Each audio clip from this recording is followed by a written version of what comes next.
The Minnesota Wild Podcast is presented exclusively by Acrisure. Good to be back. Even if you have to talk to us, you're okay with that still? What's that? Even if you have to talk to us, you're okay with that? I know. I had 2 weeks vacation in media, though. I know. But now we're back. Obviously, Bold's in favor. Just deserved day off today. Yeah, exactly. Yeah. That was always planned. Favor's definitely okay from that hit he took over the trade. Perfectly fine. Yeah. We had to force him to stay off the ice. Yeah. John, were you surprised just like the workload he had in that championship game and then to play 30 minutes Saturday? Just no surprise, but just what a couple days for him, I'm sure. Yeah, I think some of that too goes into, I think, the confidence level that he built throughout the tournament for himself, and then he comes back and he's counted on obviously for us in the first game, and he played really well. So it was nice to see him. But I think yesterday and today, just a little bit of rest up the body and get back at it for tomorrow. How nice is it? We all get to watch him on an everyday basis, and you get to coach him on an everyday basis. But clearly, Mike Sullivan and the entire staff thought he was worthy of playing the most minutes also in those games. So it just feels like his stock nationally now is legitimized just by the way that you guys treated him amongst a bunch of great defensemen. Yeah, it's one of those things where before we went to the tournament, everyone was asking about, is it beneficial for guys to be able to go versus the break or whatnot.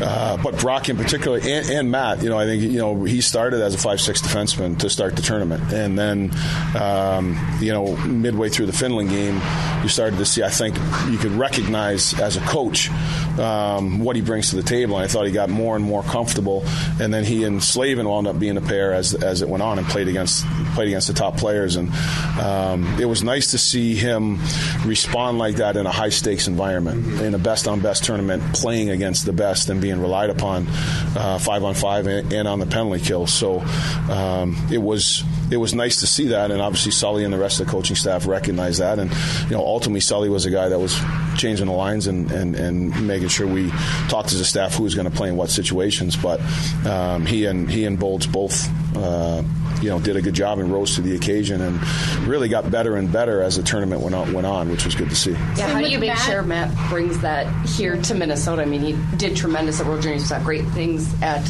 World Championship, in Four Nations. How does that translate to him having those type of performances here in Minnesota? Wow. Yeah, I think it was, again, one of the great experiences for him was, I think, when you look at his game and the impact he had on the game and his metrics, like if you look at what it was, heavy forechecking, heavy contact, north-south game, put pucks in, wasn't a lot of east-west play, used his size, net front tip goals, 40-second shifts, that's the game. Yeah. So it's great that we got that. So if it veers off, we just bring it right back into when he played his best in a best-on-best tournament. But that's the style of game that Bolds needs to play to be such an impact player that he can be for our team. Is he hard? Does he have a challenge at all kind of turning that part of his game on? Sometimes is it a newer role for him to be kind of that power forward in there as opposed to maybe what he is used to in his younger playing days? No. I think he's done that for us here, and he's played really well. But he's also a young player that's really finding his identity. I don't want to say finding his identity, but he's a very talented guy. So how does he continue to grow his game and grow his role to be a dominant NHL player? And when he plays that style of game, that's when he's truly at his best. And we've seen that for long stretches, at least in my time with him, last year and this year, and at two different international events. So now when you come back here and you're playing, say, a top 6 role or a top 3 role, is understanding that that's the intensity level in the game you need to bring regardless of who you're playing with or what situation you're in. And the good thing is that style of game for him, it's power and skill, and he's got it at a high level. This tournament also gave the entire staff a good look under the hood for Milan. Kachuk brothers maybe now playing together, maybe Larkin being elevated, with Faber and Slavin in particular. I mean, it feels like that's the one guarantee going into Milan, is that they are going to be your shutdown pair. Well, I think we haven't had those end of the tournament assessments yet, but we will have some follow up calls. But obviously, I think that would be a pair of defensemen that obviously play well together and have some good chemistry, but also have the ability to to play against top lines and play big minutes against those guys. Because you don't see the East a ton, I mean, did you even, like, sometimes with Slavin you hear how good he is, but like Brodin, you really got to watch him on an everyday basis. I mean, did you gain a new appreciation for just how good he is? Yeah, big time. Yeah, you see them, twice a year, but I was, involved in the penalty kill and also working with him like he was. I didn't realize how good he was, how good of a skater he is, how big and strong he is, his stick, his reads defensively. He's a nightmare to play against. And sometimes you see it and you know he's a good player and you watch it on TV, but it is a different level. Even like when I came here, there were some players here that I knew, but I didn't know how good they truly were until you see him in practice and games and meetings and then playing in big games. And Slavin was really, really impressive.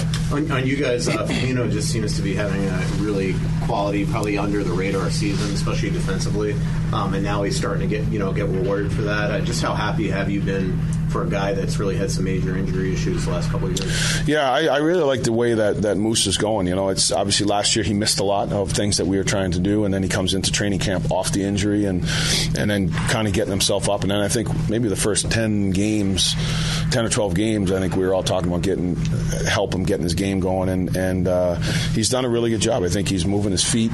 He's playing a direct game offensively. He's making good decisions with the puck. I think he's setting himself up with his puck decisions to play the game that he needs to play offensively. Heavy forecheck, strong O-zone, gets to the net front. And then from a defensive perspective, I really like he's really taken a step as a penalty killer. He's top 4 now. Attention to detail, good responsibility in the penalty kill, and that's also translated into his 5-on-5 game. I just see from an offensive perspective playing to his identity, but his attention to detail without the puck has really gotten better and better as the season's gone on. John, it's a small sample size, obviously, but 2 goals in 3 games for Vinny Hinestroza since he came over. Just 2 goals going to the net as well, and that play he made against Detroit was a pretty play. Yeah.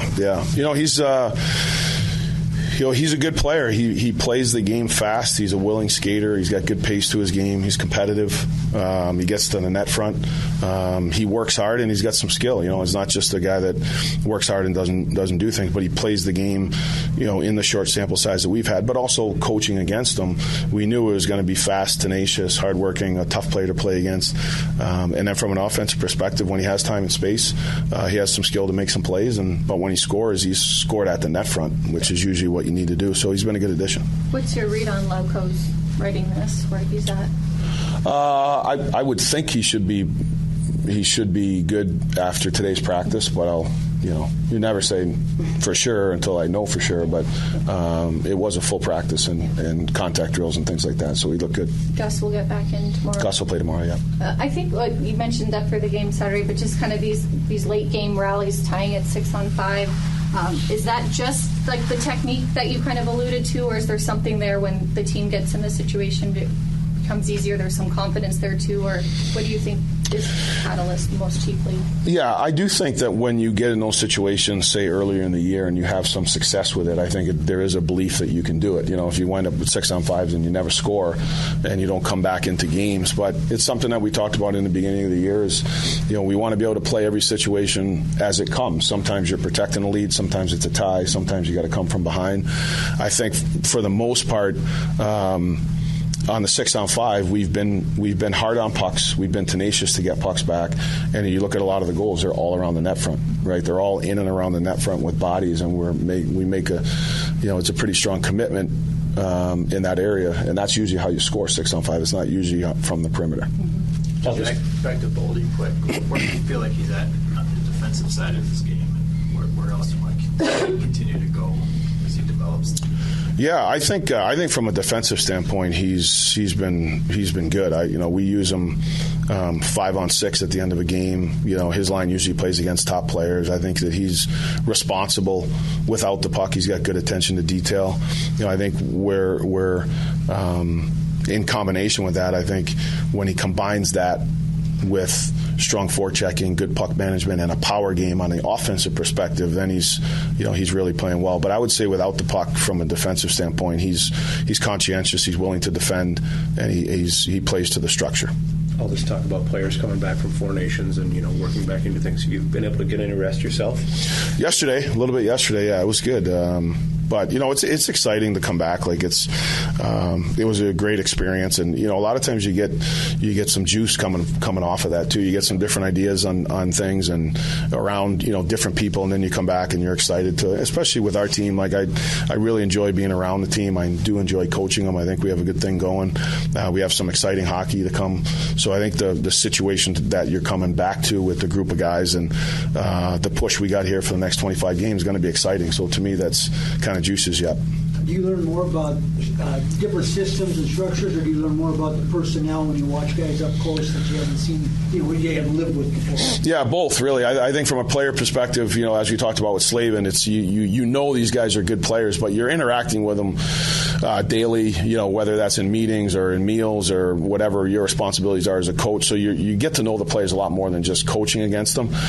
So that was good. And then from the other side of it, you get some different ways to present, maybe some different meetings, maybe some tweaks to what you'd want to add, maybe some different practice drills. Like you always get something from that you can always bring back to your own team. John, 15 of these next 25 are at home. How much of a benefit is that for you guys? Well, I think it's something that we want to take each game for what it is, and whether we're at home or on the road, I think it's important that our focus level. I think what home does help at times, I think, is your ability to rest and recover and get away from it. There's not so much travel. We've done a lot of that. But we're excited. Like we have 25 games. We know that we want to continue to push and continue to get better and win games, whether they're home or on the road. And for me, it's not so much where we play or who we're playing. It's making sure that we're just truly focused on, like, the next team. What do we have to do to win games on a regular basis? John, some of that juice you referenced, does that come from turning 50? Yeah, I feel better after 50, but we'll see. That's a new decade. But, I've tried to work out almost every day since I've been 50. So for an extraordinary advantage in sports, you need a game plan. For an extraordinary advantage everywhere else, all you need is Acrisure. With a high-tech human approach to insurance, cybersecurity, and more, Acrisure helps you take care of what you care about. That makes winning easy. See what Acrisure's extraordinary advantage can do for you at Acrisure.com.